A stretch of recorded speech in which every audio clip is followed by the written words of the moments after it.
you can change the world by being the best version of yourself. You know, when you're the best version of yourself, you're greater to the people around you, whether it's on a personal front, family, business, whatever it is. So that's the best way to incorporate it, right? Like if you can't change the world necessarily on a macro level, if we all do our part individually to be the best versions of ourselves, we're going to be able to. But I think it takes a certain kind of crazy human to tattoo something on their wrist that says change the world, and when the business is like nothing, right? But I just knew like I was just going to keep on going and going and going until I was able to do that. And now I'm in that same place.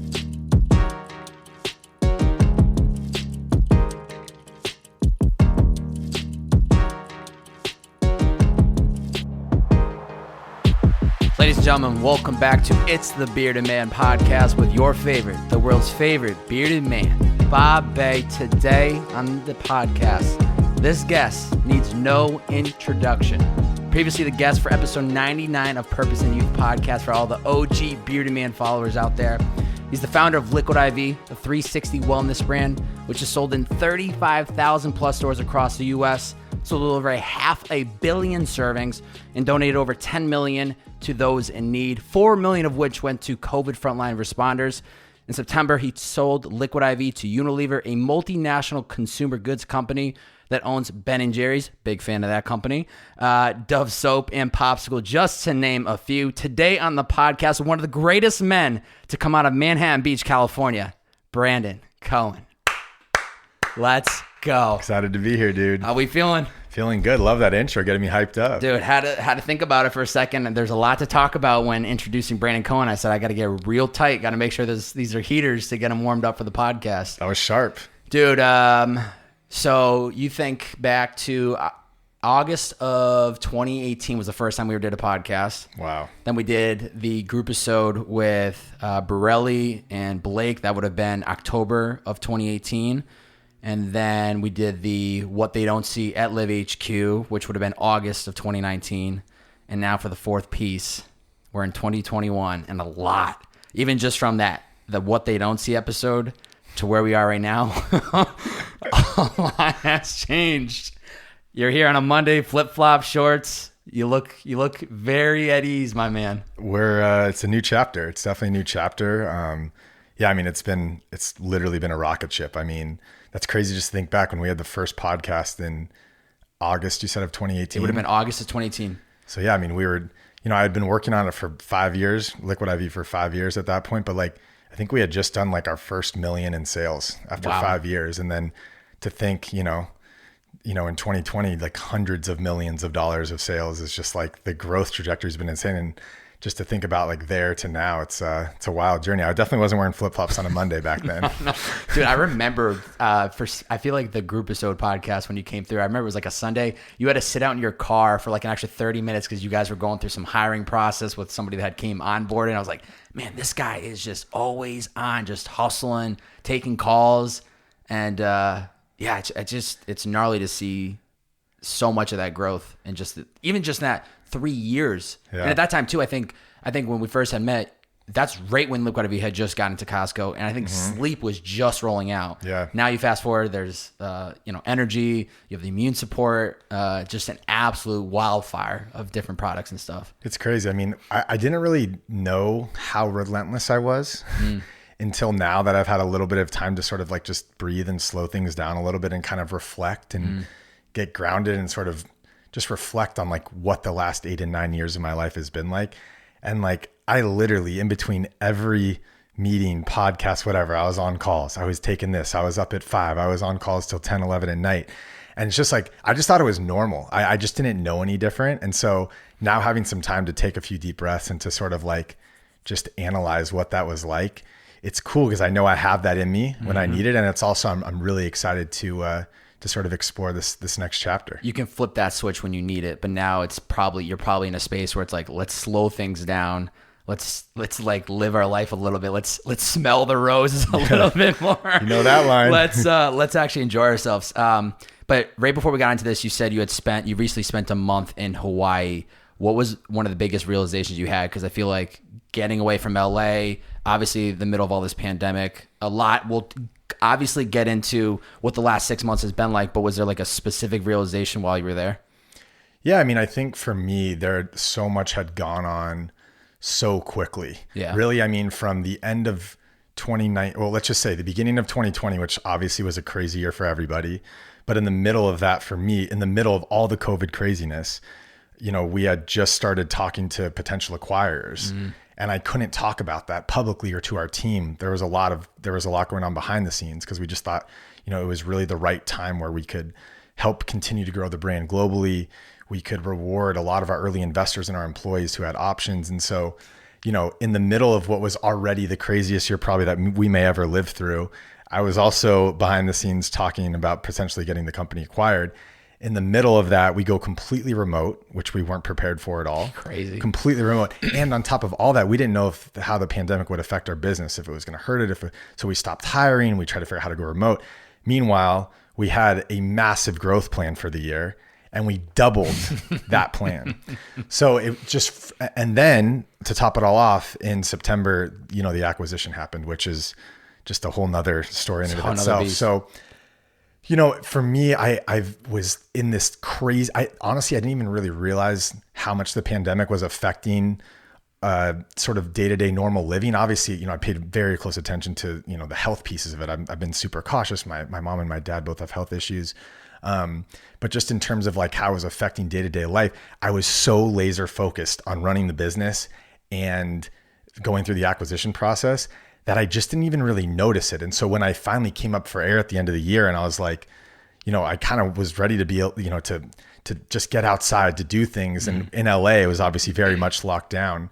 I wanted to go somewhere where I could just be in nature. Like I had just missed nature. I'd missed being outside. I missed being active. A lot of these sacrifices that I made really for 8 or 9 years, but especially in the last year. And so I just found a spot in Kauai. I went there I just booked it for a month by myself, went out there, and it was like truly probably one of the most important sort of key trips of my life. I was like walking barefoot, like through these like self-sustaining farms. I was like, doing a ton of meditation, a ton of yoga. And, I was really thinking through, what we had been through and then what the future looked like. Cause I had sort of some big things to think through in terms of, how involved I wanted to be in Liquid I.V. and some of these other opportunities that were on my plate. And so for me, it just was this amazing, special time where I went there not really knowing, what the future was going to look like. And I came out like for the first time in a long time, like grounded and like in touch with my, like Brandin, stripped down from the CEO of Liquid I.V, just who, like deep down, like who I was. And I also got connected to the earth again, which, sounds kind of woo woo, but, but for me, that's why we got the plants in here, man. Trying to keep it grounded. I'm just like, the more Liquid I.V grew, the more I've just become kind of obsessed with just the longer term look on sort of our species and our planet. And so getting reconnected with the earth and reconnecting myself, it was truly like a magical trip. Yeah. I can't even imagine just even the past 6 months alone, just seeing from outside looking in, just what you were navigating. I can't even imagine like everybody is pulling you in every direction, whether it is to congratulate, which is amazing. People want to wish, congratulations, it's an amazing achievement. Or people want you to probably invest in their company now. I mean, there's just a magnitude of directions getting pulled that I wouldn't even know how do you even pick and choose? It will literally take you a whole day to just respond to people. Never mind, then they're going to hit you back and now you have to respond. So it's like everybody wants a piece of the view. They want your time. They want your attention. Meanwhile, you're just trying to navigate your own sanity, your own life, your own celebrations of what you had just accomplished. So to me, that sounds like the best way to get away from it is to go to Hawaii and separate yourself. But just looking at 2020, and ever since I started with LIV, and there were so many times that you've brought in this word up, and seeing you operate, especially as the pandemic first hit, and then challenges along the way. The one word that comes to mind when I think of you as a CEO is the word poise. And I'm so curious as to how have you kept yourself calm in these hectic situations where it's like we're going remote, Costco, maybe they're not selling as much. Now we have to make all these adjustments. We're not hiring as much. The new headquarters that we're built, we're not even gonna be able to get into it. How have you kept calm in even all these situations along the way? Yeah, that's a really good question. I think a lot of it boils down to routine is one thing for me. I'm talking for me personally, and then I'll talk on the more like macro business front. But for me, like, sticking to the things that help keep me as centered as possible. Because when and I'm not, this is not something I'm amazing at. I just constantly, it's a practice. It's truly a practice. And, when I do the things like gratitude journal in the morning, meditate in the morning, I do yoga, I work out, I do these things that like allow me to get as sharp as I possibly can. They really bring me to a place where I can then give that to the world, give that to our team, give that to whoever. I think the other part of it is, I've told you this before, like I've always been obsessed with the best leaders of all time. I've become even more post acquisition and sort of analyzing, I love just like reading about the recent guys like Elon Musk, but also like Albert Einstein and Benjamin Franklin and these innovators and these leaders. And like the common theme is that like when things get really, really hard, like they are the ones who step up even more in those situations. And like, when things are going good in 2019 and the business is taking off and everything is like super smooth, like I think a lot of people can lead through that, right? Like things are rolling. And so there's something inside of me. There's something that goes off in my brain when shit gets really hard. And like everyone's down. And like, and March of 2020, it was like the darkest time from just around the world almost, right? Yeah. March, April. And I was like, this is truly like, if I'm going to preach like these things about like, like the obstacle is the way, or like, any of these lines that I've told you before, this is the moment for that. Right. And so I don't know if it's like, I've thought a lot about it. Like, is it how I was raised? Probably. Is it like the things that the people that I surround myself with and the things that I read and listen to?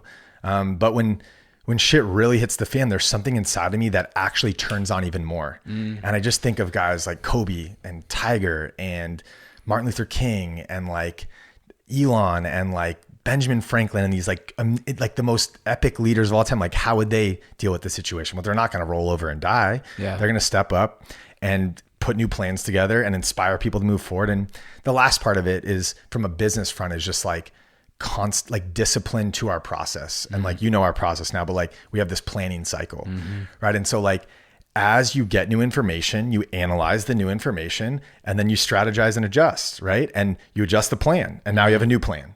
And like, so when I just it's almost like becomes monotonous. No matter what shit was going to get thrown at us in 2020, I was just going to stick to the most simple planning cycle. Okay. New information. We have to leave the office. New information. We're not coming back and we're not going to move into this new office that we built. New information. Retail stores are not selling any product. New information. Retail stores are blowing out of product. And you just adjust the plan and measure plan versus actual. And it's cool hearing you say that, because inside, obviously, and behind the scenes, there's a lot that, under the water, the duck's legs are kicking like crazy. But I really do. In 2020, especially with everything going on, I was like, what can I control? Like control the controllables. Perspective. And for me, it was like, I can control this poise as the leader of this business and this community of people. And I want to bring that to the world. This is such a cool opportunity. Forever, I dreamt of us having a platform to actually, when we do put off that poise and calm and positivity, that would affect people. And 2020, we actually had that to do. And I hope that went to, that spread to our team and then further out to our community as well. I definitely think it's spread within the team. And I'm almost wondering if a lot of the poise, and you can tell me if I'm wrong, comes from back to being as passionate as you were about golf growing up. Such a you versus you sport, even though I played in high school and I'm sure at college level, like it is a team sport. Everybody has to hold their end to try to get the win against whoever you're competing against. But at the end of the day, it is a you versus you sport. You're out there on the course by yourself playing. And if a shot is not the right shot, you have to quickly, I think Tiger Woods says it that, if I hit a bad shot, I give myself 10 seconds and I have to leave that shot behind. So I almost wonder if that is part of the reason you've been able to just use that perspective of like, all right, new information, bad shot, move on to the next shot, or just being able to kind of real time adjust. Absolutely. Yeah. I mean, I think sports in general, like totally. Just as the business grew, 50, 60 employees now, like I've learned that you can find good people in anywhere, any background, doesn't matter, college, no college, athlete, not, but there's something about athletes whether they played at a high level or not, but there's something about the discipline that it takes when no one's looking, and it's about winning. And when it becomes about the team winning, like nothing else matters. Like whether it's all because of you that we won or not because of you at all. Like when it becomes about the team winning, it's really cool to sort of see that culture take place. And I think we built a lot of that with the team. Like whether they're athletes or not, we kind of embodied that. Like this is all about us as a group, us against the world. Yeah. And we're going to bring this incredible product to the world, and we're going to donate, and we're going to go against what a lot of people said to do, whether it was going into Costco, or whether it was how we're going to run our Amazon business, or whether it was going from bottles to stick packs, or like whatever it was. Like it truly was like this team culture that we built about winning. Totally. And it trumped everything. Yeah. And so that was like really, really cool to feel, right? It was, and honestly, like, you know, as I've started talking to more founders, and when I listen to how other businesses are run, I just assume that's how they all run. And now that I've seen sort of the inner workings of a lot of other businesses, I'm like, wow, we had something, or like but like, especially over that time before we had the support of a big corporation like Unilever, we just had this incredible winning culture that like we didn't waste time on bullshit. We only did what mattered, and it was about winning, period. Yeah. No, I would say even when I came in, I think I was employee number 23. And the perspective I've gotten to see in just the 15 plus months of being with LIV is incredible, going from 23 to 50 plus, the whole watching a company getting acquired. I mean, just I'm in the background just taking notes, like this is the process, this is the blueprint, like this is incredible. But it almost goes back to one of the LIV guiding principles, which is accountability. And if you're accountable within your own role, that it's going to play to the bigger picture. And that's something that I've always talked about with other people, where especially with like the podcast stuff that I've been overseeing for literally the last year now. It would have been April last year when I switched over to the podcasting. Is you feel like, especially when a company's growing at that size, you own that part of the business, because if that's in the red or things aren't going wrong in that section of the business, there's only one person to look at, and it's me. And so I think that ends up being the case. I think it has been the case for everybody at Liquid I.V. is you're accountable for what your role is. You know what you need to do. And there's so many systems in place that, have helped people guide them to being efficient and processes and everything like that. There's going to be so many people that listen to this. And I bet, as you were saying before, founders probably want, Brandon's advice and all that, right? Just looking back at 2020, right? So not only did all that madness happen, we also had the flavor cloud with Justin Bieber, huge flex. Shout out to Scooter Braun. We also had the sea berry flavor, which was the 100% composable material stick, which is, going to be a huge next chapter, I'm sure, at some point for Liquid I.V. You had the launch of Energy in Costco, built a brand new LIV HQ, obviously getting acquired by Unilever. 6-7 years ago, not far from where we are right now in Venice, you were at Whole Foods selling these sticks one stick at a time. What's the characteristics it takes to scale to a business of that size in just 6 or 7 years? Yeah, you missed a year before. I was actually selling the sticks, like demoing, like through the front door the right way. We were selling to like little grocery marts and gyms, and then I was driving around on the weekends in a hat and sunglasses and buying the sticks out in order for them to reorder. Which I don't know if I've ever told that before, but we didn't have enough marketing, we didn't have enough dollars yet. So I would go, we would go like sell them in. We'd give them a free box to start. I'd say, hey, just put it on the counter. In a week, if it sells out, call us back. And so what we do is either literally on my weekends, all day Saturday or Sunday, I would just drive around all of Southern California, and I was just literally taking my own cash, buying our own sticks. And then on Monday, I'd call back and say, hey, how'd it go? He's like, great. Can we reorder? We're in for $40. Wow. And so, or I'd send friends in, and I would say, hey, just send them a Venmo. Send me a Venmo. Send me a Venmo. So I was like losing out of both ends. I was giving it away for free, buying it with classic. my own money. Yeah. So that was like some of You're tricking the system. That was just obsessiveness. Cause I really, here's the thing is I knew that when people bought it and tried it, they were going to love it. But the issue was like, when you're not running, like now we have Facebook ads, podcast ads, we're doing, all different kinds of, mainstream marketing now. Like you have to give it some time to let people find out about it and try it. And like the first impression with those store owners, like is going to mean something. So totally. If you can get it hot out of the bat, then, it gives it some time to get off the ground by itself. And eventually what happened was people would come in and try. And then, 2 months later, it's selling like hotcakes on its own. And that was like the true stamp that we were in a good spot. It was like that the market was speaking, that hydration and healthy hydration and, all the things with our science were working. But to get it off the ground, sometimes you need to give it a little kick, little kickstart. The question was like, how do you scale from that to, a multi-$100 million company? Yeah. Yeah. I mean, it's kind of funny. Like I think a lot of the same characteristics, skills, internal, intrinsic, how I think about things like haven't changed.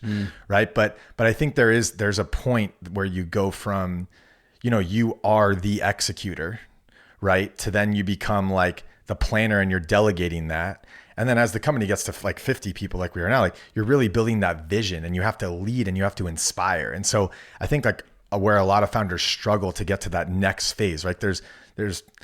It's one thing to be a 6-figure business. It's another thing to be $1 million business. And I think it's another thing to be a multi-$100 million business, right? And I think, that next level is really about planning. I think planning is huge. I think it's like underrated how important planning is. But I think it's about inspiring. Like you need to inspire with a vision and a plan, a group of people. There's no way I could do everything anymore, right? And so I think there's that next step that you go through. And how do you do it? I think a lot of it is inherent. I think a lot of it is incredible discipline and training. I think a lot of it is reading and listening to people who've done it before, mentors. And then, yeah, man, I just feel blessed. I feel so grateful that like I was able to, with incredible people around me. I mean, honestly, there's so much credit that goes to like the quote advisors, whether it's like, family or like, some of the advisors around me. And then the LIV leadership team. I mean, the team that like when you came on basically, right? Like that team, they're some of the most special people who it was like before they were known basically. What was the name of it before the name of the podcast that we did?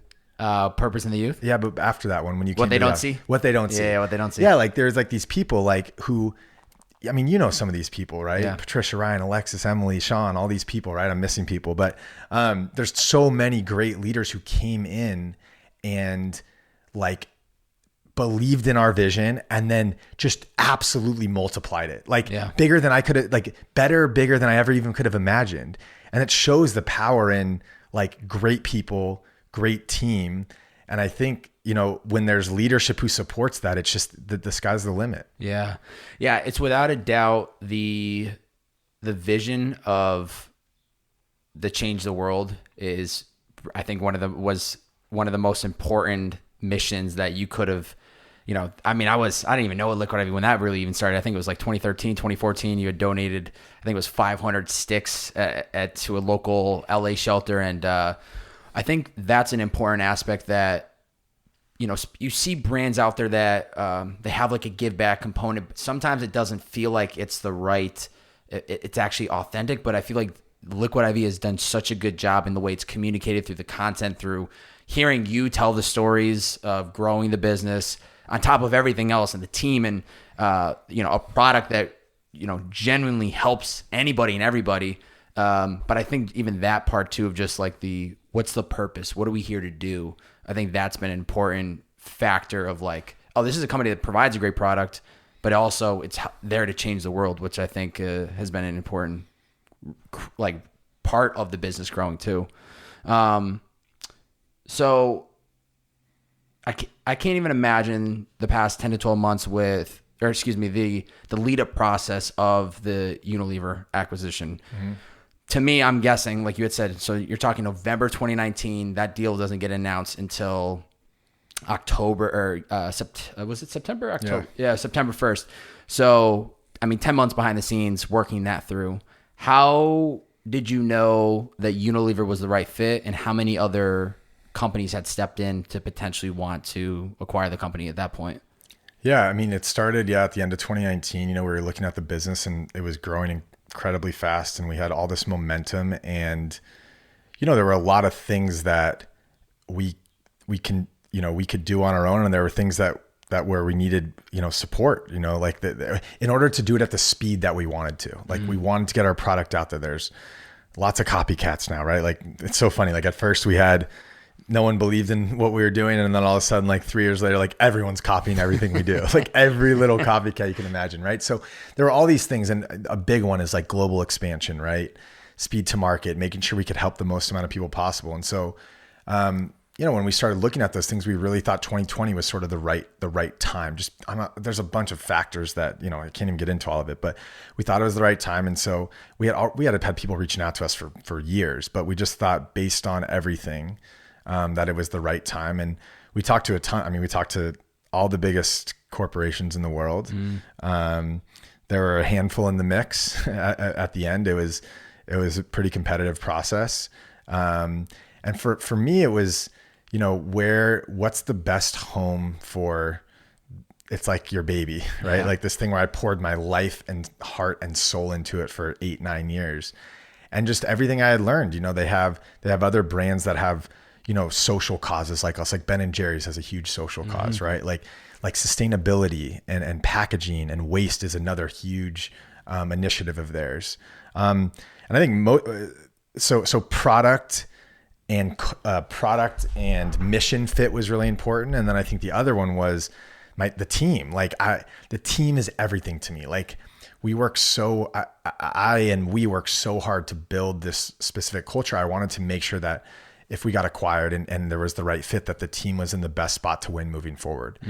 And I feel like that we found that. Like I'm so grateful that we were able to find a home where Liquid I.V can continue to scale and become a $10 billion business over the next, nothing would be cooler than if in 10 years, like Liquid I.V is a $10 billion global business. Right. And while that's happening, the value that I bring, which is why, it made sense for me to move on to other things, is like by nature, I didn't really know this about myself because I'd only started one business, but I like to innovate. I like to create, and I can provide more value to change the world mission by going to create other products and services for the world that are going to be on a scale that I get to sound crazy again because I'm starting at the beginning, but on a scale that's going to be really, really big. And I have a couple things going, which I can't really talk about yet, but I can go do that while Liquid I.V now has the access to all this global expansion and all these resources that now allow LIV to keep growing. So now that gets to keep growing into its next phase of its stage, of life.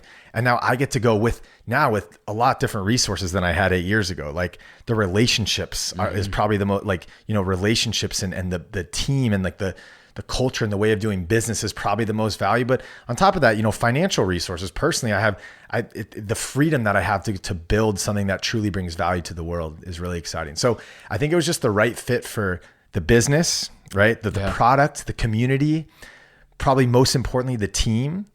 And then on the other side, it was the right time also for me to move on to doing other things. What was the biggest challenge while you were negotiating that? Even after you probably noticed or, decided at some point it was like Unilever is going to be the one. What's the challenge in actually that whole process? Man, because outside looking in, I always, I had saw somebody tweet this the other day and it cracks me up. It was like, don't put in your seed deck what the exit strategy was, right? And I'm laughing because it's like you hear, companies that are barely getting off the ground and they might be talking about their exit. And it's like, let's pump the brakes, guys. Get the fucking business running. Are you actually starting the business for the right reason, or are you already talking about your exit strategy and or why are you doing what you're doing? But what was that challenge in the behind the scenes? Because it can't be just easy. Let me hit on that, but I want to hit on the exit strategy thing. I think one of the things that made our business so sort of authentically built was that we never really had an exit strategy. And I think a lot of finance guys and a lot of VCs and a lot of even founders would say you need to have an exit strategy. And I think I was so at my core motivated to build an incredibly sound business and team and culture.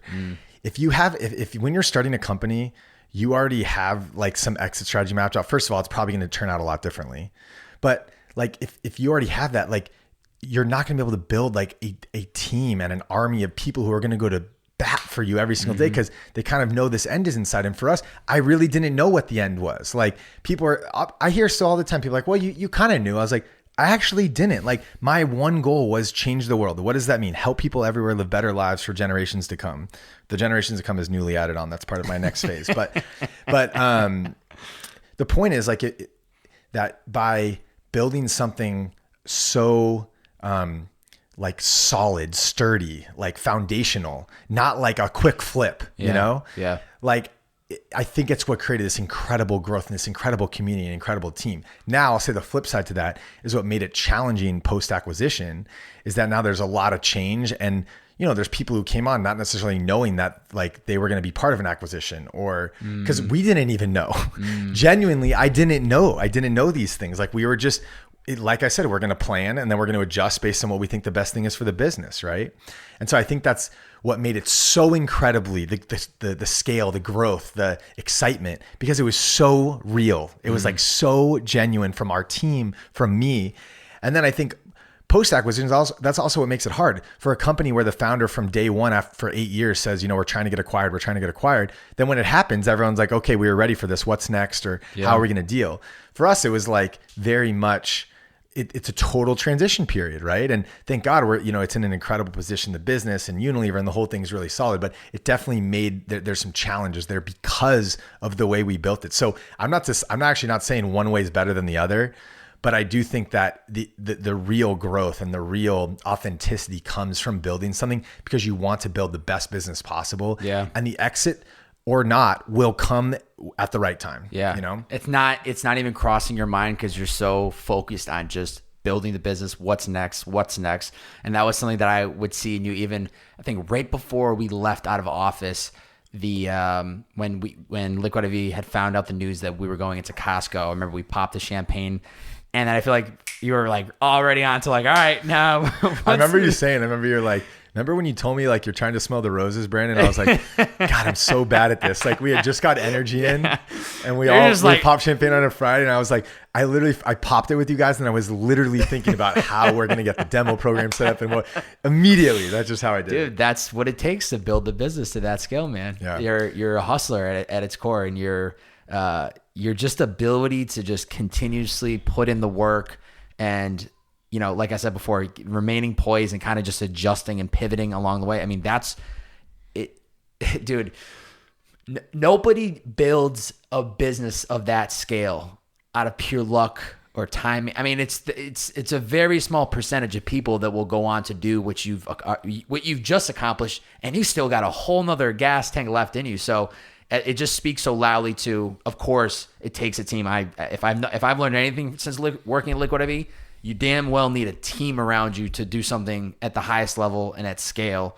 But two, it all comes back to you as the leader, the founder. Something I tell people from time to time is, it's funny. It's like when we were talking about me joining the team, I was telling people, I've told people this story like recently, like, it didn't matter if this guy was selling rocks on the corner of the street. I was in, because it was the passion that you had. It was the energy. I loved Liquid I.V. I loved the product. You had always sent it to me. I think when I was driving the Uber days, you'd send me like a care package, like, keep stacked up. But to me, it was always about who you were and that energy and that just that passion that you had for what you were doing. That's what people want to be around. They fuel off that. And I think so much of Liquid I.V's team has fueled off of you. As much as there's credit to be due to the team and the people that have helped it on the day-to-day grind, at the core, you up top of that, since I've been part of it and seeing it, that just carries through for the rest of the company. I think I skipped one of your questions, but no, you're doing great. You're doing great. You're doing great. So a little over 6 months ago, obviously you announced after the acquisition, that was 6 months ago, excuse me. You then announced you're stepping down as CEO. The quote was, actually, I'll get to the quote in a second, but at that point, you're 8 years in. How did you know it was time to close the chapter? Well, I didn't for a while. I mean, it's probably, I can't imagine many more challenging, difficult decisions to make.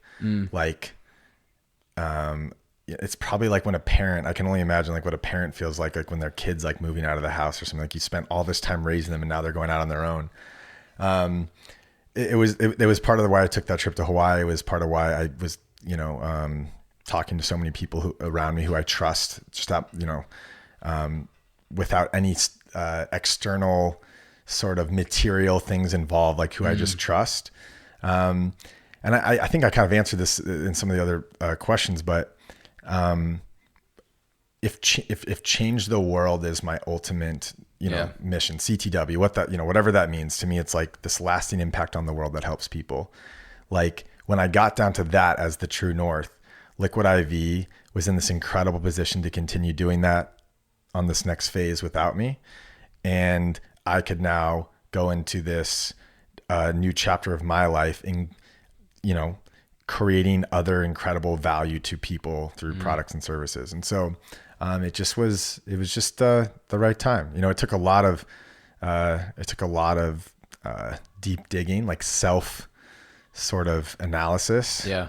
But I'm super like excited. And frankly, for a few months, I was kind of like down. It was like the weirdest feeling, like afterward, like, because you work so long to get to this point, and then you get it. And like, what does it mean? And like, there's all these new beginnings, right? Like financially, and like, and then you have this new partner involved, and the team, and all these things. And so, but as I started to think through what the future looks like, and a lot of these things I can get my hands into, and also the opportunity for our team and the Liquid I.V business, it just sort of all came together. And I'm just like so excited about this next phase, and just all the cool things I'm going to get to touch and help, and like to really leave like a lasting positive impact on the earth. I'm 30 years in, and I got like 30 or 40 good years to go. You're just getting warmed up, and baby. Like, dude, this is championship number 1. Like Kobe had 5, Jordan had 6. Like, this is just championship number 1. Oh, baby. Yeah, it's got to be at some point after probably getting through that not dark period, but getting through that questionable period of like, what am I supposed to be doing? Is this the right thing? It's got to feel refreshing to have that like new vision of like, this is where I need to go. And there was a quote in the announcement when you had said that, you were stepping down as CEO, and read the lines along the lines of, I've given every ounce of my heart and soul to this business, and we have accomplished more in our wildest dreams together. Looking back though, is there any personal or business decision in the past 8 years that you'd go back and change? No. Nothing. No.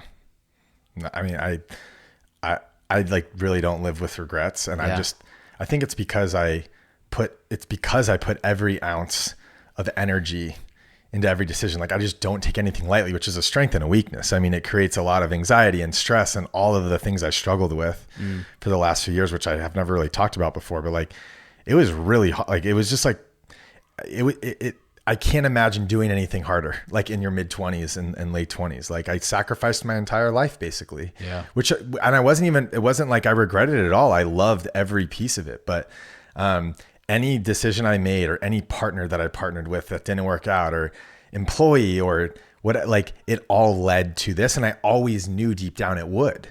And so I just like, to me, everything is just, it's either a winning decision or it's just a learning opportunity. And like, there's just I wouldn't change one thing. That's good. What LIV guiding principle are you going to take with you into this next chapter? All of them. You probably read them every morning. All of them. If there was one though, what's the one you think is going to be? Oh man. I truly, when you're making big, hard decisions that you have to make really fast, like having like either these slogans or like, you have your tattoos or like, there's these like principles that you can go back to. And so like, even now I use them all the time. Like, I mean, rocks is just such a good Easy. One, right? Like all day, because especially even now, like I've never had so many people from every angle coming at me. Like, I mean, everything from financial to founders to team to new businesses, Unilever. It's just like family, friends. Like it's like such a paradigm shift, frankly. Like you go from being the reacher outer to all of a sudden you're just bombarded from every angle. And so for me, it always there's two that I'll give you. One is rocks. Like what are the most important things that are going to help me accomplish whatever my objectives are for the day, right? Or for whatever the week, whatever the time period is, right? And so, I mean, I just love that one. Like if you're only allowed to have 3 rocks a day, It's great. Like then you boil it down and then it's really easy to say no. And for me, it's really hard to say no because I think because I'm really empathetic and I see myself reaching out to these people 8 years ago and the no's I was hearing and stuff. And so it's really hard for me, but I'm just learning like in order to continue this mission and continue building, like I have to do things that are going to be the most valuable for my time in order to impact this or to impart this impact right on the world. And so Rocks is just such a special one. The other one is I love right now is Simple Solutions. It's like, there's just so much, like there can be so much complexity to a lot of things. And like when I just say simple solutions to myself and like take 2 or 3 like deep, like really focused breaths, it's just like everything kind of melts off and I go, okay, what's the simple solution here? Like, do I need to do that or do I not? No. Okay. Next. Don't even think twice. Yep. Next. Like we don't need to like overanalyze this, you know? So I love Simple Solutions. What was the other one? Another great one when you have so much going on is Bluff. Oh yeah. Bottom line. Get up right front. to it. Like, you know, and it's true. I mean, it's probably even helped you. I remember like, I think when I first told you about it, you know, you'd reach out to all these people to have them on the podcast. Right. And like, it's cool to have a lot of backup. Like I almost think it like in an appendix, but like, what's the point? Give me the point in the first sentence. I just want to know what the point of the meeting is. Right. I mean, how many times did me and you have meetings where like, you know, like when you were first getting going, right? Because it takes everyone, even me, to get used to this. Where like I didn't know what the meeting was about, and I was like, "Yo, what? I don't have an hour to talk to." On this shit. So now when you get to the top, and I go, "Oh, okay, cool. This is the right thing we should be talking about. Great. Let's go into the detail of it now." Yeah. So I love Bluff too. Yeah. Like bottom line up front, especially for CEOs and people who have a lot going on. Like just distilling down to like what is the most important thing. When I get an email with 3 paragraphs that are all like giant paragraphs, I literally can't even read it anymore because it takes too much time. You don't have the time for it. I feel bad almost, but I just can't. So to me, I'm like, someone takes it's actually really easy to write a long email with big paragraphs. You just let it flow. It's like a free flowing email. The harder thing is to do all of that and then distill and then cut. And finally you get it down to what the like 2 or 3 like sentences that this person needs. And that takes way more time. Yeah. Like I love a good 2 to 3 sentence email where every word fucking matters. I love it. So if you're trying to reach out to Brandon, you better make sure every word counts. Make it count, baby. Like you should see the smile on his face when he's talking about 2 to 3 sentence email. I'm assuming either the day you announce Liquid I.V getting acquired or maybe when you step down as CEO. What was the mass amount of text / calls, emails that you got within like a 24-hour period? Did you just like turn off the phone? I'm like still catching up. No, I actually one of the best things I've done, honestly, because I've really worked hard to try and detach as much as I can because it's hard, man. Like as like a leader who wants to be accessible. You know, like my dad runs a business and like people can get a hold of him through email if they get it, or he has a secretary. They don't even have a cell phone, right? Like for us, it's like email, cell, Instagram, LinkedIn, like it's just endless. Right. And so one thing that's really helped me is like quality time detached from my phone. And the only way I've been able to do it is I got a second phone actually. And so like what I do is like, I use that phone for a certain time in the morning because no one has the number. There's no social media. There's no emails. It's literally just for like my notes app. So I can like set my intentions for the day. Wow. And the big anxiety I always had was like, I'm really close with my family. And I was always scared if I like went on a hike for a day and didn't have my phone, my family was going to call and there's some emergency I wouldn't be able to help with. Yeah. So now what I've done is the 4 most important people in my life, 3 family members and Greg have my number that they can get a hold for that one specific just phone. For that phone. And they know you only call that. If you're calling the other one and it's off, and there's an emergency, then hit me up on the other one. But it's great because I don't think anyone realizes like the hole you can get in. Like when I had there's a black phone, there's a black iPhone and a white iPhone. And the one is the dark phone. It's just darkness, Instagram, email, phone. I'm getting like 500 calls a day. It never stops ringing. It's right here. And then the white phone is like this bright light happiness. Like no one can get a hold of me on it. Right. But I think truly what happens is like, you know, you get one message, like let's just say from my mom, which I really need to check. And all of a sudden I check 2 more, then I'm on email and then I'm on Instagram. And all of a sudden, like I've spent 15 minutes not being productive on it has none of my objectives for the day, none of the rocks that I'm trying to accomplish. Right. So one of the things I've done, which has been really helpful, is like I set time aside to get caught up sometimes and go on to the dark phone, which allows me to get back to people. It's not dark, but it's connection to the world, which is awesome.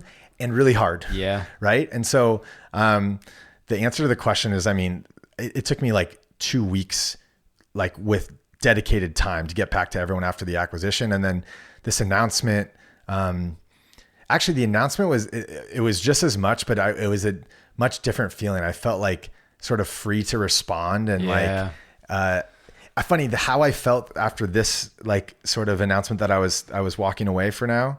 For now. No, there's just gonna be more and bigger, right? I know. It's not a Jordan comeback. He's coming back. You heard it here first, folks. Wearing number 45.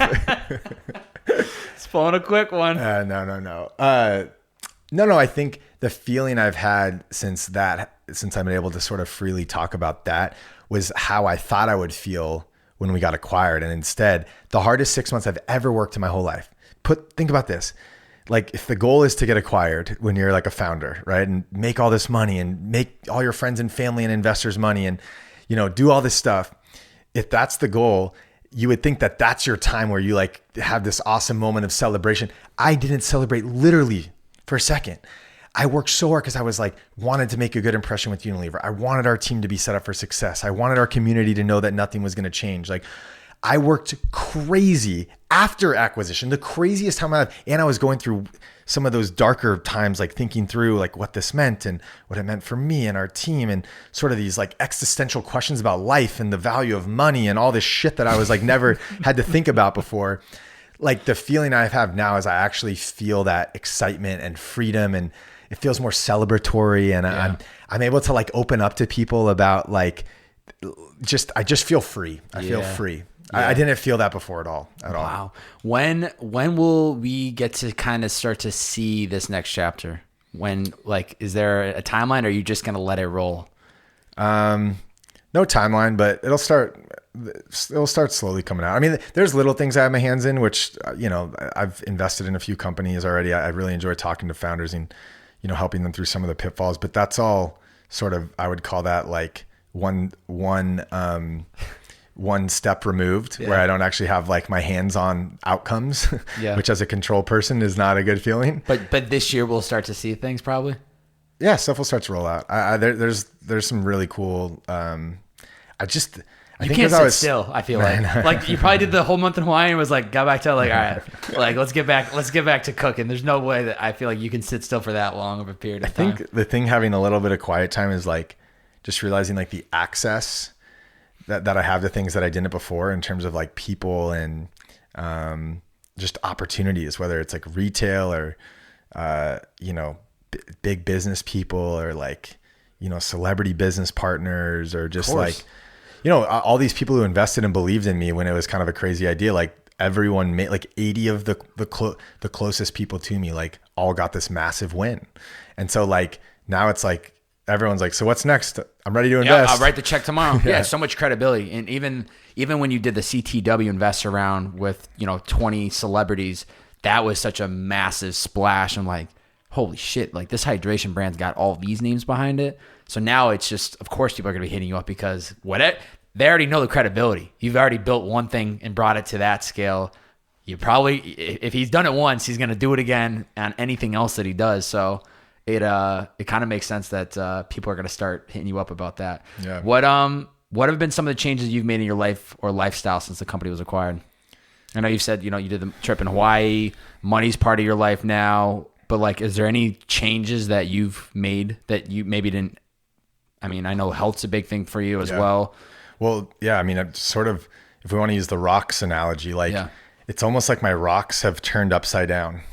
Like it was always like Liquid I.V, CTW was like number one, right? And like family and health and friends and dating and traveling all were like way down. Family was always up there, right? But like everything else, I just prioritized. It was really easy. I just said no to everything because like I had one goal. And so now I flipped everything on its head. And like my number one right now is like health. Like there's a lot of things I just put on the back burner. And so I'm just realizing like in order to be like peak performance, which I love, like just optimizing myself, my body, my mind, allow me to then perform at this level that, and I now have that opportunity to do so. Before it was like, I it was just so laser focused that you just couldn't even knock me off of that focus. And now I'm realizing, with a little bit of time too, time's a big part of it, but like to be able to focus on things like, you know, my health and like my sleeping habits and like, you get more than 7 hours. I'm sleeping like 7 now. It's pretty good. Get it up there. I know I have this Aura ring, and so I could track it all, which is pretty cool. But yeah, I mean, it's amazing. Like you realize that like how, truly without your health, because I went through a lot of shit. I never shared it ever because I didn't want to seem weak to our team, or not even that was part of it. But really it was like, I just didn't even have time. I was like, all right, there was one day I woke up and I didn't go to work and I just worked from home. My eyes just like swelled shut from like stress and stuff, and I hadn't slept. Like you saw when I hit my head, and then like my hair wouldn't grow back for a while. I shaved my head and I was like, whatever, just shave it. Let's go, keep moving forward. I was like, it'll grow back eventually, whatever. And you know, there were just so many health things that I went through.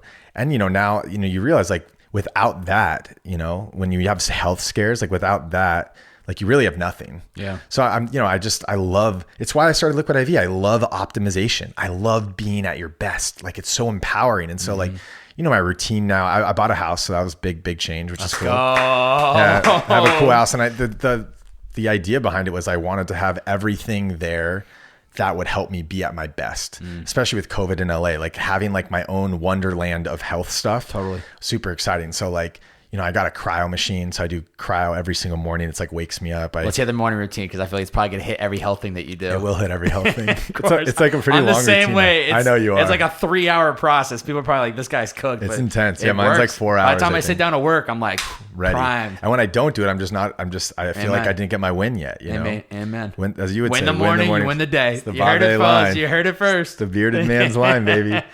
I wake up and I've been almost religious about gratitude journaling. It's been like really, really helpful through this sort of crazy transition period. I then turn on the dark phone for a sec, and I like getting caught up on all my calls, emails, texts, social, whatever, 30 minutes max, get it knocked out. And then based on my calendar for the day, which is pretty much set the night before, but based on that, it might change a little bit based on, you know, whatever priorities. Then I set my intentions for the day. So there's a lot of like prep work, just like getting organized for the day. And then I do now yoga is my big thing. So I'll do like 30 minutes of yoga, like out in the sun. Great. Just like, it's like body, mind. I just get in this, I've been like, you know, really focused on breathing and breath and how important it is. So I'll do yoga. I will then I got a Peloton in the house. So I'll do 30 minutes on the Peloton, and then normally I'll hit like either like a little bit of weight training or mobility stuff. I have a couple like specialists they basically have like, you know, Russell Wilson, Tom Brady, these guys who spend like $1 million or $2 million a year on their health. Like, I just think it's so cool. Like everything from food to meditation to mobility to strength training. Like I think holistically it all plays together. So I'll do some strength training after that normally. And then I get into work. So I do work for 3 or 4 hours. And then my early afternoon thing is I take an hour. I have, my sister actually is a personal chef, so she cooks for me for the whole week. I'm gluten-free, super sharp on like what I'm eating to make sure I'm optimizing, you know, what I'm putting in my body. So my lunch actually is relatively quick because it's all ready. Yeah. And then I spend like 45 minutes. I do this red light laser bed, which really helps with like skin and just like heal, you know, just like lots of regeneration and healing, detoxification. And then I hit the cryo machine, which is 2 a day, huh? For the cryo? Cryo's in the afternoon. Sorry. No, I don't do 2 a day on any of it. So I go red light bed, cryo, and then the third thing is I have an infrared sauna down in this health room. So I hit all 3 of those, but it only takes 45 minutes, which is really cool. And then I feel like, no more caffeine. At all. I pretty much cut out all caffeine. But my caffeine in the afternoon, the key with my caffeine in the afternoon is not my caffeine, my energy. When you combine sauna with cryo, it's like, I've learned all about it, but like you're creating these different, you know, just natural chemicals in your body biologically that give you this.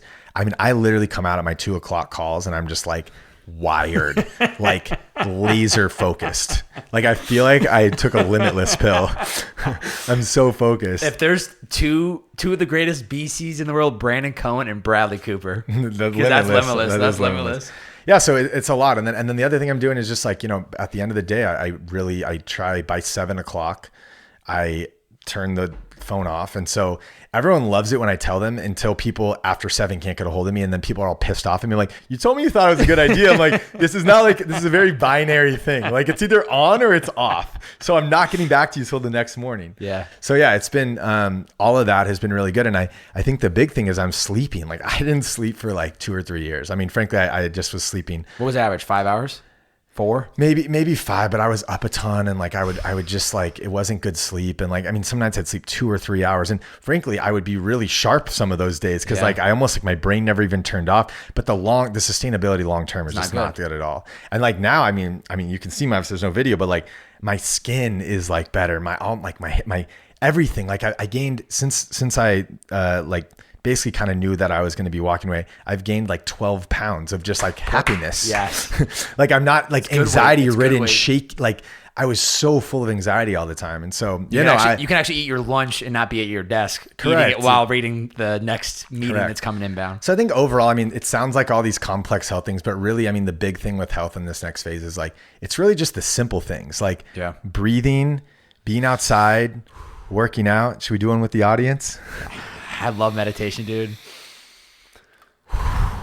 Game changer. It's good. Yeah. So, I mean, it's a lot of the simple things. These other cool machines are obviously helpful. They kind of speed things up, but it's a lot of the simple things. It's movement, it's breath, it's meditation. It's like back to the simple things. And it's just been a huge part of helping me get grounded. Yeah. Anyone could do it. Writing in a gratitude journal, meditating, stretching, working out, getting outside to go on a walk, and breathing and sleeping. Yeah. Like, if I knew that they could make me feel this good, I still wouldn't have done it 3 years ago, but I didn't have the time for it. I didn't, but now that I do, it's cool. That's the whole concept of the you win the morning, you win the day. To me, it's not about how early do you get up. It's about what do you spend those first 2 to 3 hours of your day doing. Totally. And it's me. It's gratitude journaling. It's working out. It's meditating. It's getting a good breakfast. What time you wake up now? 5. And you're done, and you're ready by 9, right?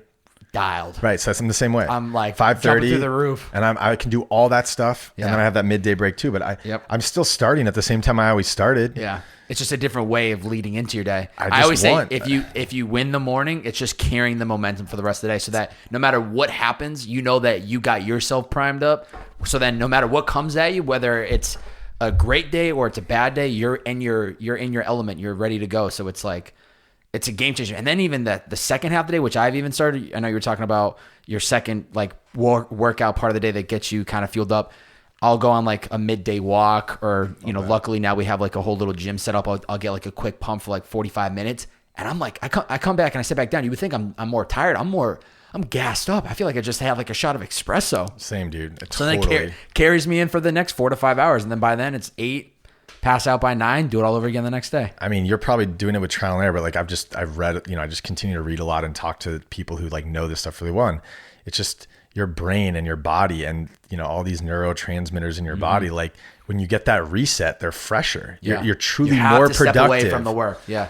And I mean, you couldn't have paid me tons of money to do that 3 or 4 years ago, but now it really is it feels like a hack. Yeah. I think everybody has to go through that phase at some point in their life, that like relentless of not sleeping, like, and just making, I don't want to say bad decisions for your health, but it is bad decisions, but you have to go through that phase to then get through it and then look back and go, wow, this actually like worked out in my favor. It's just rocks. Yeah. Like, what are the priorities? Before it was only winning with LIV. Health is now really important right now. And I'm sure as I get into the next really big thing where I put a ton of money into it and do everything again big, like I'm sure I'll go back into that phase when I really need it. I have that. It's like that Mamba gear if I really need it, Yeah. And before I get into that, that's the next thing I want to phase into. The thing that I always remind myself of is you checking down your health and doing the things that help you operate your highest level only helps you impact the world at a better speed and pace. So it's like, if you're not getting back to people for text messages, phone calls, whatever that might be, as long as you're staying focused on you, you're going to be able to impact the world. Nobody wants to talk to me at 7 a.m. because I'm not at my highest level yet. I need to prime myself up. I need to get warmed up for the day. Then when you talk to me post that, I can deliver the best version of myself, and it's the same thing for you. But the Mamba mentality, one of the biggest Kobe Bryant fans I know, easily, without a doubt. Being in office and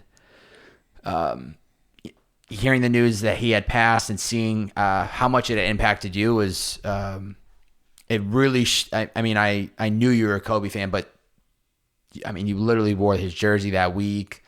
There was like a social post you had put up of just like literally pouring your heart on how much he had impacted you. How do you carry that Mamba mentality with you for the rest of your life? Yeah, I think it's just like ingrained in me. It's kind of weird to look back because I actually didn't know how much he had impacted my life.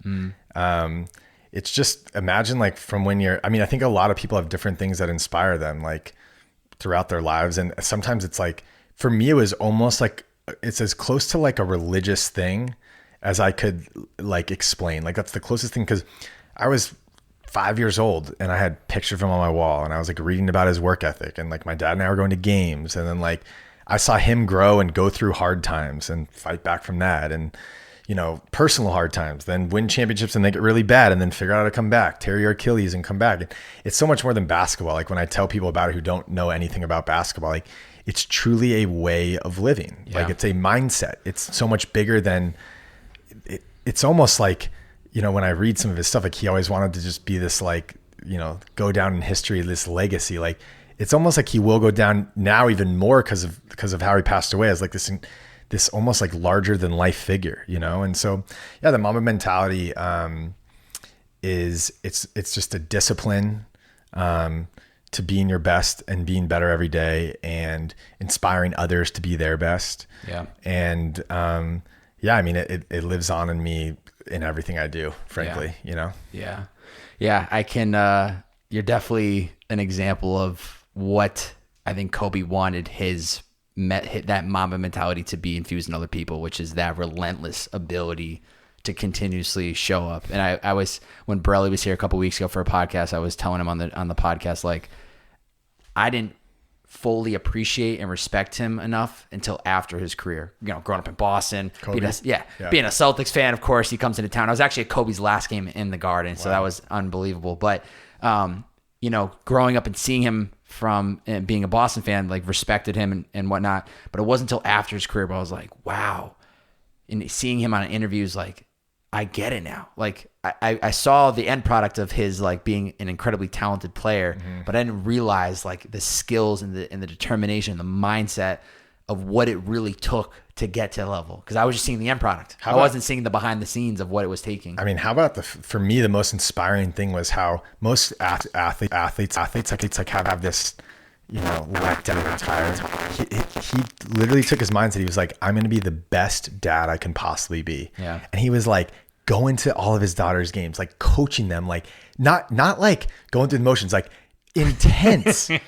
Like the guy truly embodied this, this mindset of like being the best at whatever you're doing. It's not about basketball. It's about your craft. And it's about being, wanting to, become an expert at that. Yeah. Right. And so like, I think that was probably what hit me the hardest when he passed away, was I was really excited to see what he was going to do in the next phase of his life as a dad, as this girl dad that he always called himself. Like, that was like so cool. Like he was so like, I really believe that Gianna was going to be like this larger than life female basketball figure. And so that was so sad to me. Like they like had this incredible bond, and and they were going to a game. Like the whole thing was just crazy. But I think that is truly what was more inspiring to me. People were like, oh, you loved him as a Laker. Actually, it was like his mindset after he retired that he put towards, whether it was business, right? He was like starting, he was like an entrepreneur. He was doing all his own studio, creative stuff. Yeah. My dad was designing their studio, like wow, all this creative stuff. Like he just wanted to be the best at whatever he did. And I think that's what's like, he was like, no complaining, no excuses. He had none of that with anybody. And I love that, because I hate that. There's just like, what's next? How do we deal with it? Let's go win. Yeah. Right. And that was, it's cool that you see that, hopefully, and how we ran the business and everything like that. Cause I definitely took a lot from that. Yeah. Yeah. I have this envelope right here. Oh boy. I'm going to pass it to you, and I want you to tell us the story behind what is in this envelope. I have no idea what you're handing me right now. Oh boy. That's the best part.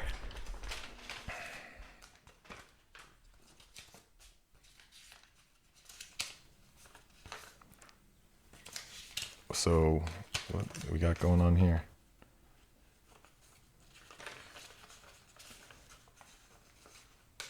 where did you get this? Wait, I got to read this really quick. I don't even know what it is. Take your time, read it. Loyola Marymount. I'm so confused.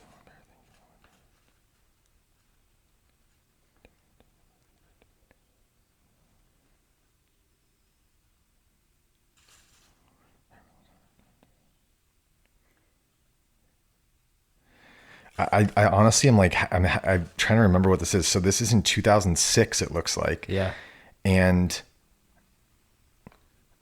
2006. And where did you get this? Did my mom give this to you? So, Wait, so give me the background here. Yeah. So when we were putting together the founder video, January of 2020, your mom had dropped off photo albums and things for us to go through. And in there was a card and it had this, and I held on to it for an opportunity when we did another potential opportunity, because I think there's so much of a story. This is the thing, and you can provide color to if it kind of comes back. But what I read there and saw from what was inside this and what it said was so much of who you are. And so it's like people see Brandin Cohen in 2021. Yeah, he got his company acquired. But this, to me, shows the true core of who you are. That at that moment in time while you're in college, I'm assuming this might have been when you were stepping away from golf, or maybe things were changing, and then this was given to you from your mom.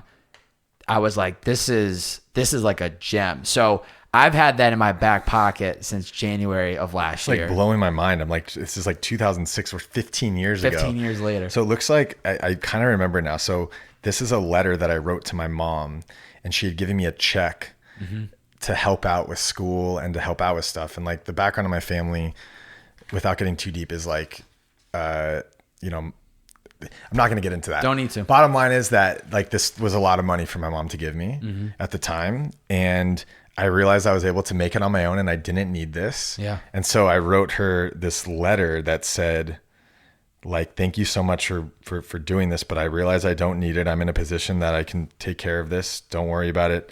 Love you so much. Thank you for believing in me and backing me. And I gave her the check back. Yeah. And so she held on to the check, it looks like, and then gave it to you with the letter. Yeah. Damn, dude. And she didn't intentionally give that to us. Yeah, I was like, I can't believe she gave you this check. There was a pile of stuff. There was a pile of like cards from over the years from you and your sister for her birthday, for holidays. And so I don't even think she realized it was in there. So I was just going through because we were looking for pieces for the actual final product. The video, right? The video. And I came across this, and I had only showed Alexis and Sam and Jamie. And I was like, is there any way we can use this in this piece? And it just wasn't the right fit. So I felt kind of bad, but I was like, I'm putting this in the top desk of my drawer, and when the time's right, this is coming back out. Yeah. I didn't know if you were going to remember it or not, but at the end of the day, I do like I do now that I'm reading and looking at, like, thinking about it. I think it's cool. It's for me, even it's cool because it's like little BC. Yeah. Like obviously I had nothing at the time, and like I don't know. I think it boils down to in business too. It's like in anything, like doing the right thing is the right thing to do. Yeah. Like, I've talked to enough people now where I hear about things when they don't go right, and it's like you always have the opportunity to do the right thing. And I think this is it. Little bro. BC had it inside of him. It's been in you, dude. It's been in you the whole time. Yeah. Quick cues, and then we'll wrap up. Cool. How can people incorporate CTW into their own lives? And you literally have a tat on your wrist for those that like hear this podcast and don't realize it. Literally, the CTW Change the World is tatted on Brandon's left wrist. Yeah. I mean, I think thinking that big isn't necessarily for everybody, frankly. Like, but I think if you wanted to like distill it down to the micro level, it's like being the best version of yourself. Like you can change the world by being the best version of yourself. Totally. When you're the best version of yourself, you're greater to the people around you, whether it's on a personal front, family, business, whatever it is. So that's the best way to incorporate it, right? Like if you can't change the world necessarily on a macro level, if we all do our part individually to be the best versions of ourselves, we're going to be able to. But I think, it takes a certain kind of crazy human to tattoo something on their wrist that says change the world. And when the business is like nothing. Right. But I just knew like I was just going to keep on going and going and going until I was able to do that. And now I'm in that same place. Like it's funny with that check. It reminded me, my mom told me this story, like when I was like 1 year old or something. She was like, this kid is just obsessive. Like he never stops. She handed me like this. it's like a wooden peg thing where you hammer it down into the hole and then you flip it over and you can hammer it down. Back in. And like she said, I would just all day just hammer, boom, flip it over, hammer, boom. And she's like, Brandon, like you think it's funny, but that little boy, I see him every day. Like you're not going to stop until you just hammer flip it. Just keep. It's kind of like when we got into Costco. Yeah. We got it, but flip it over, not keep hammering. Now we need another product. Now we need the third product. Now we need the fourth product. Yeah, it's funny. That's good. What's greatest piece of advice you've received and something that you continue to remind yourself of? Oh man, there's so many. It's hard. Greatest piece of advice. I think my dad, like growing up, he always said, think for yourself. And he would like, to give different like examples sometimes, like, and I think everyone's heard this, like if everyone jumps off a bridge, are you going to jump off the bridge? And obviously the answer is no. But I think as I've gone through some of these times where pretty much like I was the only one going in one direction when everyone was going in a different direction or giving me advice to go in a different direction, I kind of always had my dad's like, think for yourself in my head. Like I need to do what I think is right. And what's cool is now with some sort of past wins under my belt doing that, it gives me more confidence in that. But I look back in like 2015, 16, 17, like I had nothing to base this on, except I was trusting, I was believing in myself. And then probably the other one from him too, now that I'm thinking about it, is like, he would always just ingrain in my head, like you can accomplish anything you set your mind to. And he would have me repeat it. And it was kind of annoying when I was a little kid, but I really think that mantra is like deep in my soul. Like I really do believe that if I set my mind to it, when I'm ready on this next phase, and like I truly can accomplish like the biggest things. Yeah, like I really believe that. Oh, that's good. You got to believe yourself before anybody else in this world does. I mean, you know that better than anybody else. One book and one podcast recommendation. Oof. One book. I love the Elon Musk book. I've been hearing about it, but I haven't read it. It's been around for a while. I think obviously now because he's just popping off. Totally. Like, it's just a really cool read, especially because I think it was written maybe in 2013 or 14. And so like they think he's starting to get momentum then. And like, then it actually like in 2017, 18, it actually, so you're hearing it like before everything really gets even as big as it is. And for me, it's just, I love hearing these stories of real innovators who they know their mission and on the highest level, and they just are not going to let social norms and, giant institutions stop them from accomplishing these massive things that truly change the world for generations to come, right? Like that's what's happening right now with like electric cars or space travel or all of these things, right? So love that book. Oh, podcasts. I haven't been too much into it because I've been reading a ton. Cool. I'm going to. Cool. The one recently that Jake Casson sent me, founder of Movement, he went through this 2 years ago. And so he sent me a Justin Kahn's podcast. It's, I don't know the name of it, but it's basically it's pretty specific. So I don't know if everyone's going to love it, but it's basically about like founders who have created incredible value with a product and gotten acquired and like what they're on, how their next phase of their life is going. And obviously that's just right up my alley. So I gotta get you on the show at this point. Yeah, shit. I know. Yeah, we'll see. We're kicking it off with the Bearded Man podcast, but shit, you'll be on Rogan by the end of the year. We're gonna have you on every podcast. It should be a fun year to tell the story a little bit. Yeah, so I like that one. I unfortunately don't have like one that's maybe more relevant for other people, but that's the one I've listened to a few times lately. What's an area of your life you need to put more effort into? Because you're going through the process now, but I feel like you're starting to kind of get through the tunnel a little bit. Yeah.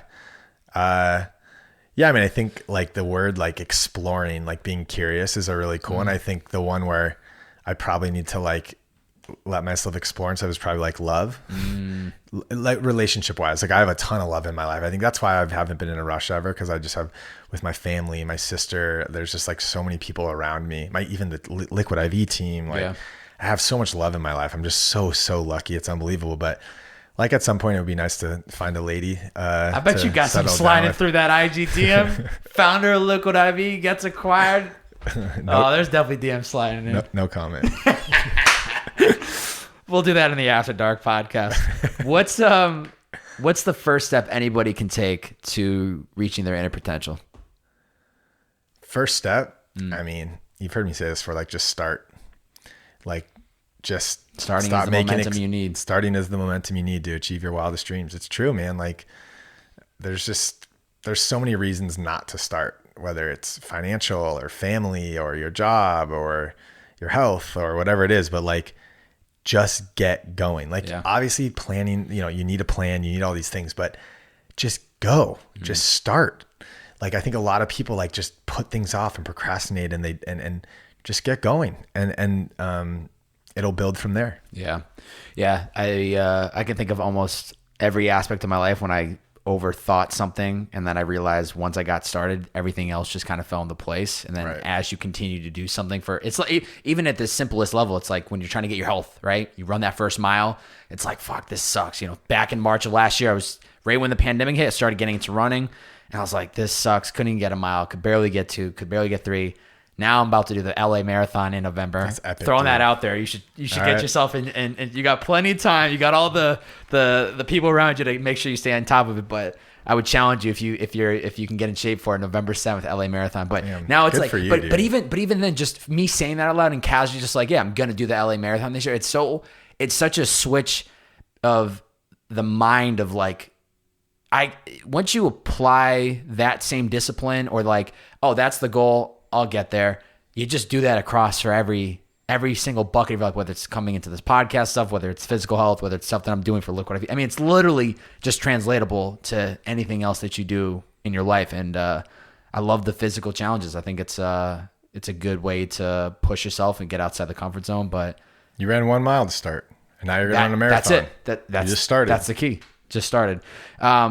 But as we wrap up, I always allow the guests to put a challenge out there to the listeners. If they made it this far in the podcast, they listened to this entire podcast, what's one challenge you have for the listener that's listening today?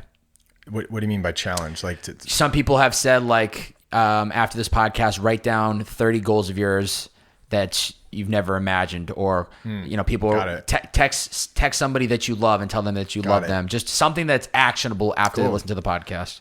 Yeah, I mean, I think this whole like,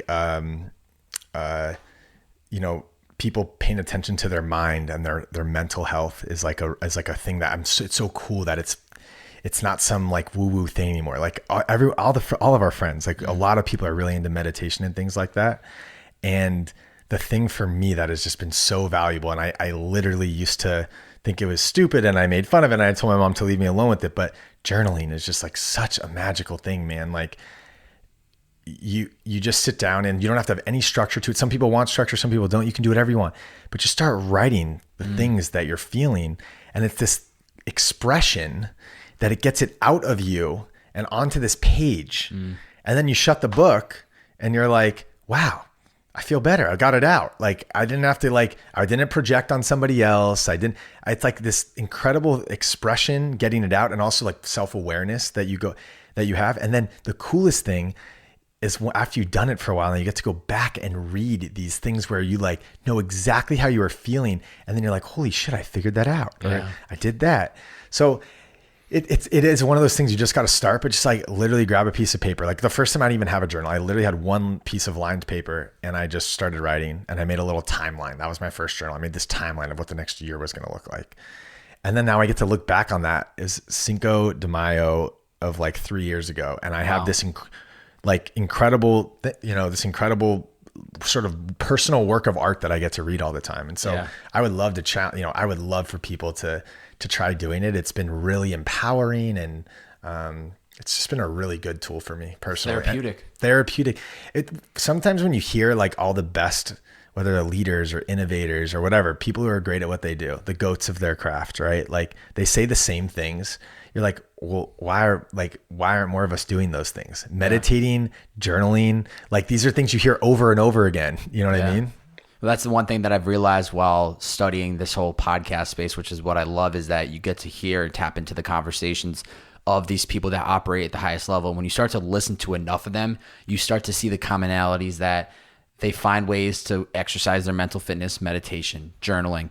They prioritize their physical health. They prioritize who is it that they surround themselves with, because that ends up being the thoughts that get put into their mind.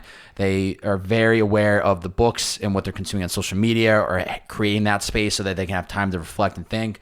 They have, their family around them. It's the same thing across the board. And so then at some point it just clicks and go, what if I just did the same? What if I just applied all these principles that all these people are doing at the highest level? And then you see the benefits with time. But it can sound like, well, journaling, like how's it going to help? It's not going to help today. It's not going to help tomorrow. But as you consistently do that for an extended period of time, you're going to see the deep work come to life. But you have to trust it, and you have to, be willing to start and pick up the pen and actually start writing to then see some of the benefits. Brandon, as we wrap up this podcast, man, I mean, there's so much to say. One, gratitude is the word to summarize it all, but literally like the transition of going from driving for Uber full time into this company was so crucial. And then not only along those first couple months when we were doing some amazing things, we were going to Miami for the Super Bowl, we were cutting up all this great BTS content, and then the pandemic hits. The amount of people, family and friends of mine that I would speak to and be like, dude, imagine if you were still driving Uber with this pandemic. There was all these moments that I knew this was the right decision in joining Liquid I.V. I did like a pros and cons list when we were talking 10 pros, 2 cons. It was like no brainer, got to take the job. And so much gratitude in being able to jump into this opportunity. Just seeing your growth since 2018 to now, and just literally, I think I joked about this to you like 3 months ago when we had caught up. I was like, in the background, I'm just taking notes. Like watching you, I've just taken notes and just understood that you can do massive things in this world. You can be really successful, and you can be a great fucking person while doing it. Because I kid you not, whether this is being recorded or it wasn't, I would say the same things. But anytime your name, especially since I started working with Liquid I.V, of course, Liquid I.V, they know you, so it gets brought up. Every single time your name has ever gotten brought up in a conversation, it is nothing but good things being said. Absolutely, whether it's team members on Liquid I.V, whether it's people that we're mutual friends with, nothing but good things to say about you. It goes back to this CTW mission. It goes back to the way you're a leader. It goes back to clearly the way your parents raised you. And I think the best way, I couldn't say it anymore, that like it did not matter to me. And I said this earlier in the podcast, but it did not matter to me what you were selling when we were in conversations. It didn't have to be a hydration product. It literally could have been rocks in the corner. Literally could have been the plants in this room, could have been this microphone. It did not matter. I was so sold on who you were as a founder, as a leader, as an entrepreneur. And this has been such a pivotal 15 plus months in my life. And honestly, just so much appreciation, respect, love, and so excited to see this next chapter for you unfold.